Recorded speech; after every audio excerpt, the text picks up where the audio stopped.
आप सबको जय श्री राम। आपका स्वागत है मेरे YouTube चैनल में। चलते हैं आज के वीडियो में। प्रणाम। My name is Akshat Gupta. I am a full time house husband, part time author, screen writer, poet and lyricist. मैं आज आपको कुछ कहानियाँ सुना रहा हूँ जो कम लोगों को पता होगी, कृष्ण से रिलेटेड, पुराणों से रिलेटेड, हमारे एंशिएंट स्क्रिप्चर से रिलेटेड। आज का वीडियो बहुत इंटरेस्टिंग होने वाला है।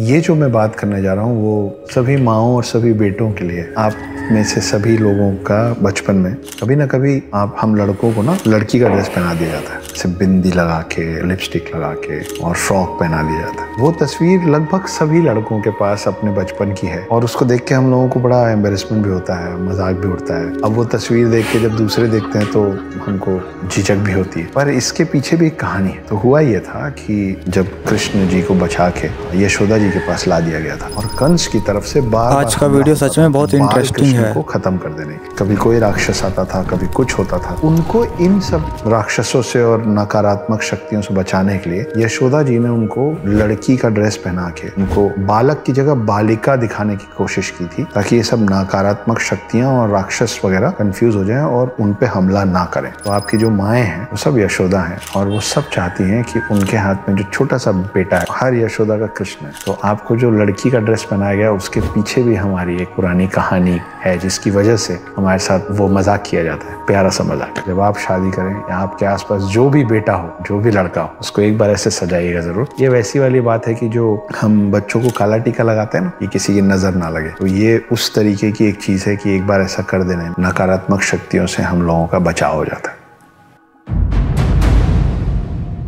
तो आप लोगों ने कृष्ण जी के बारे में सुना होगा कि माखन चोर थे, माखन चोर थे, है ना। अपने सब ग्वाले दोस्तों के साथ मक्खन चुराते थे, सब लोग मक्खन खाते थे। एक और छोटी सी चीज है कि कृष्ण जितना मक्खन खाते थे, लेकिन जितना चुराते थे उसमें से मक्खन का बहुत बड़ा हिस्सा बंदरों में बांट देते थे। वो इसलिए क्योंकि बाल कृष्ण को भी पता था शुरू से कि वो कौन है, और उनको याद था कि पिछली बार विष्णु अवतार राम बन के जब वो आए थे तो सीता को ढूंढने के लिए बंदरों ने उनका बहुत साथ दिया। तो उस कृतज्ञता में, उस थैंक्स गिविंग में बचपन में ये जो माखन चोर है आपका और मेरा, वो मक्खन का बहुत बड़ा हिस्सा टाइप्स बंदरों में बांटा करता था।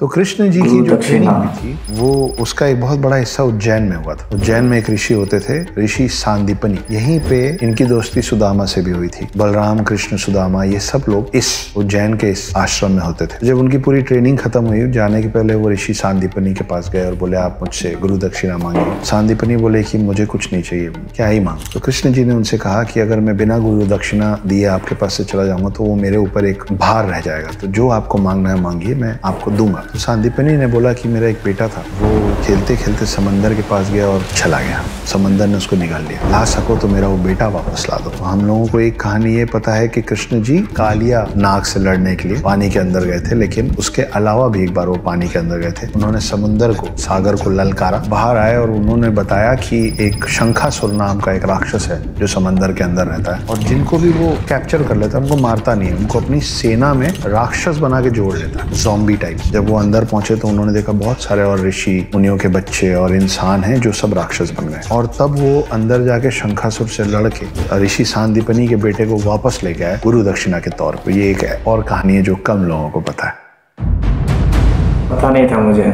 तो हम लोगों को ये मालूम है कि राम और लक्ष्मण जो थे, राम जो थे वो विष्णु अवतार थे और लक्ष्मण जो थे वो शेषनाग थे। जब रामायण खत्म हुआ, राम और लक्ष्मण ऊपर गए, तो शेषनाग ने एक शिकायत की विष्णु जी से। उन्होंने कहा कि मुझे आप छोटा भाई बना के लेके गए और मेरी कोई बात ही नहीं सुनी आपने, क्योंकि मैं छोटा भाई था, मैं आपसे लड़ ही नहीं पाता था, आपको जो मन में आता था आप करते थे। तो विष्णु जी ने बोला कोई बात नहीं, अगली बार चलेंगे तो तुम बड़े भाई बन जाना। समय बीता, द्वापर युग शुरू हुआ और फिर विष्णु अवतार कृष्ण आए। कृष्ण के बड़े भाई थे बलराम, जो बलराम थे वो फिर शेषनाग थे, और कृष्ण जो थे वो विष्णु अवतार थे। कृष्ण की जो दादी थी उनका नाम था मारीशा, और कृष्ण की एक सौतेली माँ थी जिनका नाम था रोहिणी। रोहिणी के पुत्र थे बलराम, और रोहिणी और मारीशा जो थे वो नाग जनजाति से आते थे, क्योंकि बलराम जो थे वो शेषनाग थे, तो उनको नाग जनजाति से ही आना था इस पृथ्वी में। लिखित में है कि कृष्ण जी कैसे दिखते थे, उनकी आंखें कैसी थी, उनका नाक कैसा था, वो मुस्कुराते कैसे थे, उनका रंग कैसा था। आपको पता है जो पहली बार कृष्ण को शब्दों में बयान किया गया था, शब्दों में वर्णित किया गया था, वो किया था उत्तरा ने। उत्तरा कौन थी? उत्तरा थी अर्जुन के पुत्र अभिमन्यु की पत्नी। और उत्तरा ने जो लिखा था कि कृष्ण कैसे थे, कैसे दिखते थे, उनका रूप जिन शब्दों में उन्होंने वर्णित किया था, उन शब्दों के आधार पर कृष्ण की छवि बनाई गई, उनको उकेरा गया। वो किया था वज्रनाभि ने। वज्रनाभि कौन थे? नए नए नाम है ना। वज्रनाभि थे कृष्ण के परपोते, ग्रेट ग्रैंडसन। और वो किस बेसिस पर बनाई थी? उस आधार पे जो उत्तरा ने कृष्ण के बारे में लिखा। तो आज आप जितनी तस्वीरें देखते हैं कृष्ण की और जितना कुछ कृष्ण के बारे में पढ़ते हैं, उसका पहला उल्लेख in writing done by Uttara. And पहली तस्वीर जो बनी थी वो वज्रनाभि ने बनाई थी। उसी की सारी कॉपीज बन रही है जो आप और मैं अब देखते हैं।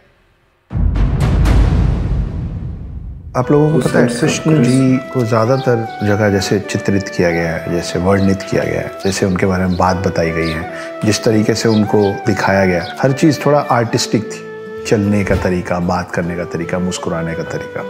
यही कृष्ण जो गोपियों के इतने प्यारे थे, बड़े नाजुक से थे, बड़े कोमल स्वभाव के थे, वही जब युद्ध में उतरते थे तो उनका शरीर चौड़ा हो जाता था, उनका शरीर वज्र जैसा कठोर हो जाता था। वो जिससे लड़ने जाते थे वो उसके जैसे और उससे भी बड़े हो जाते। वज्र समझते हैं ना, पत्थर से ज्यादा कठोर हो जाता था उनका शरीर। तो वही कृष्ण जब प्रेम में होते थे तो बिल्कुल फेमिनाइन होते थे, और वो जब युद्ध में उतरते थे तो बहुत ही ज्यादा मस्कुलाइन हो जाते थे। ये उनकी एक शक्ति थी जिसके बारे में हम लोगों ने कम सुना है।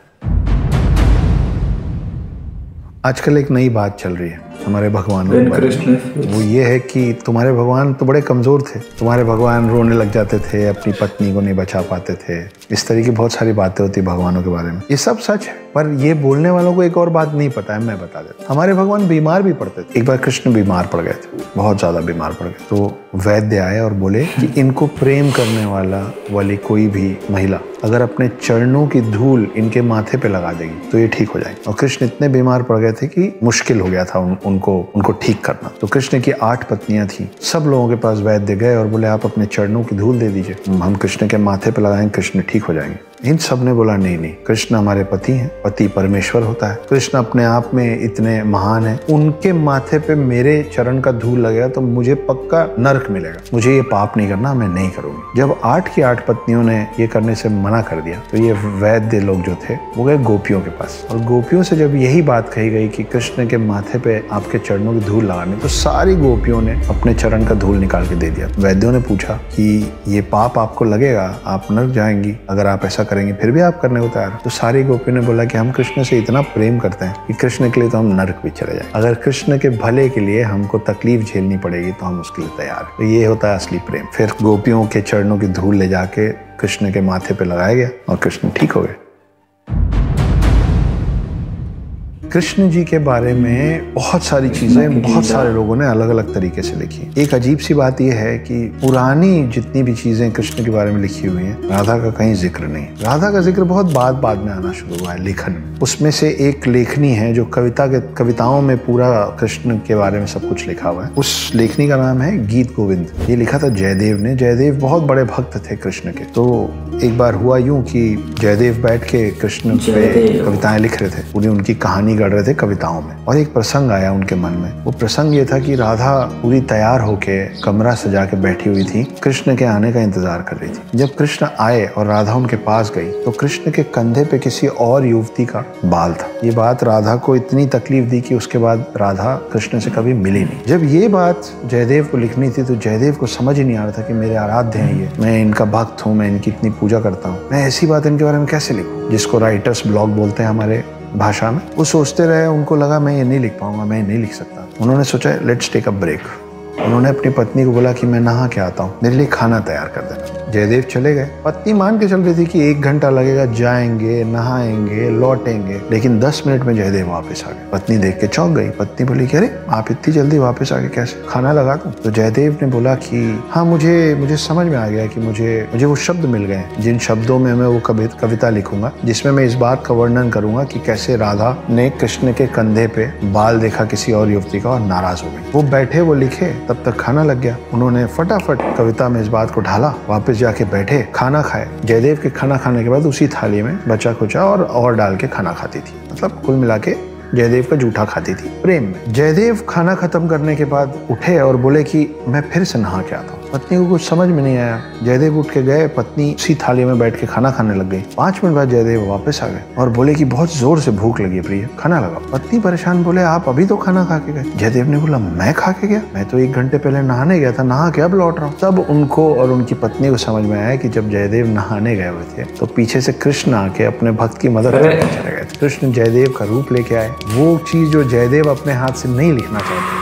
उसको कृष्ण ने कविता में ढाला। तब तक पत्नी ने खाना लगा दिया था तो उनकी अपने भक्त की पत्नी का निरादर नहीं करना चाहते थे, इसलिए बैठ के खाना खाए। और तब जयदेव को समझ में आया कि मेरे आराध्य जिनका मैं इतना बड़ा भक्त हूँ, जिनको मैं कभी नहीं देखा, वो दर्शन देके चले गए मेरी पत्नी को। और मेरी पत्नी जिस थाली में खाना खा रही है वो कृष्ण का जूठा खा रही है। और उस दिन के बाद जयदेव अपने पूरे जीवन अपनी पत्नी के थाली में अपनी पत्नी के बचे हुए जूठन से अपना पेट भरे और अपनी पत्नी का चरण स्पर्श किए, क्योंकि पत्नी वो हो गई थी जिन्होंने कृष्ण के दर्शन कर लिए थे।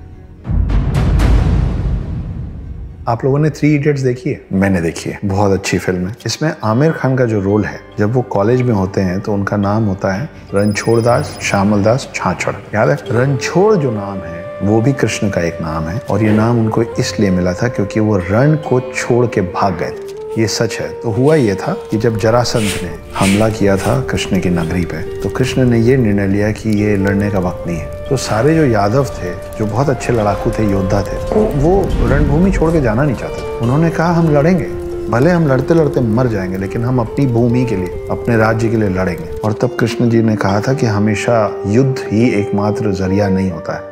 अगर हमेशा सब लड़ते ही रहेंगे तो प्रोग्रेस कब करेंगे, आगे कैसे बढ़ेंगे अगर लड़ के मर जाएंगे। तो ये जो शक्ति है अपने अंदर और ये जो कर्मठता है, इसको सिर्फ युद्ध में मत गवाओ। Progress, be progressive, and if you want to progress you will have to stop fighting. इस कहानी में मजा आया? अगर मजा आया तो ऐसी ही और अनसुनी, अनकही, अनदेखी कहानियों के लिए स्टे ट्यून्ड।